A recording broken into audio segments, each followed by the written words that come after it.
They said it was a blessing. Others whispered it was a curse too cruel to survive because every man who ever touched her hand by the time the sun rose forgot her face completely. If you've ever wondered how a person can be admired and forgotten at the same time, stay with me. In the town of Ayetoro, there lived a woman named Adeola. Adeola was an orphan. Her mother died when she was still young. Her father followed years later. With nowhere else to go, she lived with her aunt in Ayetoro. The aunt fed and sheltered her. Adeola was a beautiful and hardworking woman with no husband, no children, just her and her aunt. Any man who touched her hand forgot her face. The first man to like her was Chidi. He was a farmer, strong, hardworking, the kind of man every woman prayed to have. He wanted to marry Adeola. When Adeola came out to greet him, Chidi couldn't breathe. He'd seen her before in the village, but never this close. Her skin was glowing like gold. He reached out to shake her hand, the way people do when they meet. The moment their hands touched, something felt wrong, like cold wind from nowhere, like a shadow moving the wrong way. Chidi spent the whole evening with Adeola talking and laughing. He talked about the farm he would build for them, the children they would have. Adeola just sat there, saying nothing. She could feel something bad in her bones, like ice in her stomach. The next morning, Chidi woke up in his mother's house, confused. His mother asked him about the marriage. He looked at her like she was crazy. What marriage? The girl? Adeola, you went to see her yesterday. Chidi's face went blank. I don't know anyone called Adeola, and what type of name is that? His mother was shocked. The next morning, when Adeola greeted him, he stepped back. Sorry, he said politely. Do I know you? Her heart froze. It kept happening again and again and again. Different men, same story. They would fall in love with her, touch her hand, forget her by morning. When she turned 30, she made a decision. No more men, no more hoping, no more pain. She built walls around her heart, high and thick. She stopped going to the market when young men were there. She stopped going to village parties where there might be dancing and touching. She had only one friend, Amaka, who sewed clothes and didn't ask questions. Then a man named Namdi came to the village. He came during planting season. He was a carpenter, hired to fix the chief's house. He was 40 years old, quiet, patient, the kind of man who listened more than he talked. He saw Adeola one morning at the stream. She was carrying a water pot on her head, and like every man before him, his heart stopped when he saw her. He talked to her like she was a normal person, not just a pretty face. He asked about her day, her thoughts, her life. And slowly, even though she promised herself never again, Adeola felt something change in her heart. She liked him. God help her, she actually liked him. But when Namdi tried to hold her hand one evening, she jumped back like his hand was fire. Don't, she said, fear in her voice. Namdi looked confused. I'm sorry, I didn't mean. It's not you, Adeola said quickly. I don't like people touching me. It happened over and over. Every time Namdi reached for her hand, she pulled away. She always had an excuse. Months went by, and even though it never held her hand, never touched her skin, Namdi went to Adeola's aunt and asked to marry Adeola. Months later, they got married. The first few weeks of marriage were strange. Nice, but strange. Namdi built them a small house at the edge of the village. He talked to her every evening, telling her stories about his childhood, his dreams, his fears, but he never touched her hand. And it was driving him crazy with questions. Why would his own wife pull away from his touch? Why did she hide her hands in her wrapper, in her sleeves, under blankets? One evening, Namdi went to see Uzoma. Mama, he said, calling her the respectful name. I need to understand something. Why won't Adeola let me touch her hands? Uzoma's eyes shined in the lamplight. She leaned closer, dropping her voice to a whisper. You want the truth? She said, "Your wife is a witch." Namdi's blood went cold. "Her hands carry bad magic," Uzoma continued, pretending to be worried.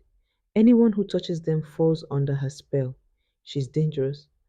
Namdi walked home slowly, his head spinning. A witch. His wife was a witch. That night, he lay next to Adeola in the darkness, listening to her breathe. He looked at her hands, folded on her chest even in her sleep. He thought about what Uzoma said. He thought about all the times Adeola had pulled away from him. And he thought, I need to know if this is true. Slowly, carefully, Namdi reached out and held Adeola's hand. Her skin was warm, soft, normal.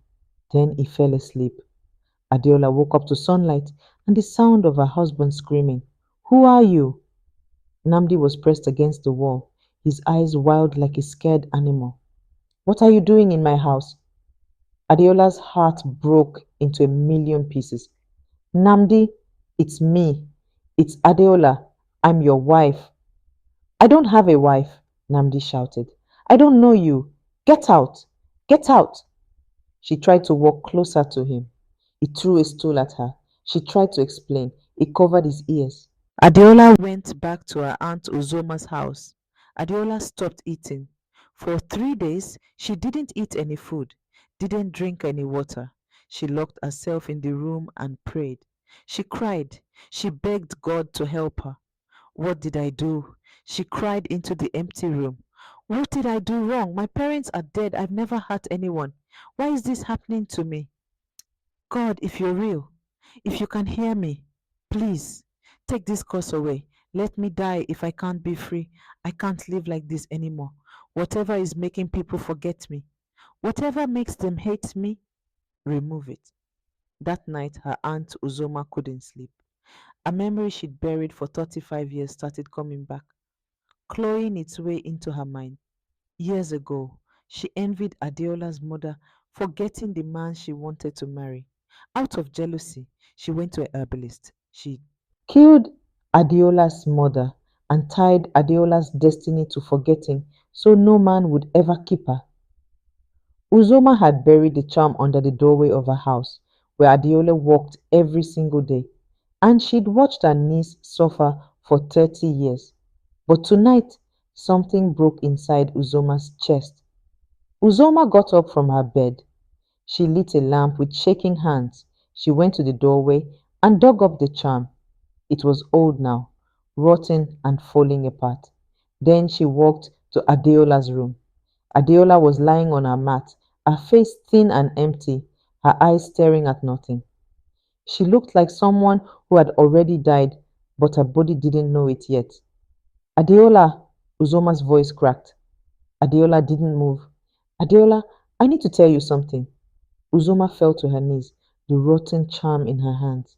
"I did this to you. I cursed you." Finally, Adeola turned her head. Her voice was flat and dead. "What?" "I was jealous," Uzoma whispered, "of your mother, of your father's love for her, of you. You looked just like her, and every day you reminded me of everything I would never have. I'm sorry." Adeola was shocked. "You destroyed my life. You watched me break over and over for 30 years. Suddenly, Namdi's memory came back. He was about to sleep when he remembered everything. He felt so bad for leaving his wife and couldn't wait to see her in the morning. The village elders heard Uzoma's confession the next morning. She told them everything: the jealousy, the curse, the 30 years of cruelty disguised as love. Some people wanted to chase her out of the village, but Adeola, standing next to Namdi with her hand finally held in his, shook her head. "Let her live with what she did," Adeola said quietly. "That's punishment enough." Uzoma lived the rest of her days alone, haunted by her sister's face and the weight of what she'd done. But Adeola learned to be touched, to be held, to be remembered. She and Namdi had 3 children. People in Ayetoro still say that the worst curses come from family. that the people who claim to love you can hurt you the deepest, and that some prisons are built by the very people who say they are protecting you. What do you think? Would you have forgiven Uzoma or demanded justice? Drop your thoughts in the comments. If this story touched you, share it with someone who needs to hear that their pain isn't their fault and that curses can be broken. Hit subscribe so you never miss these stories. Until next time, stay blessed.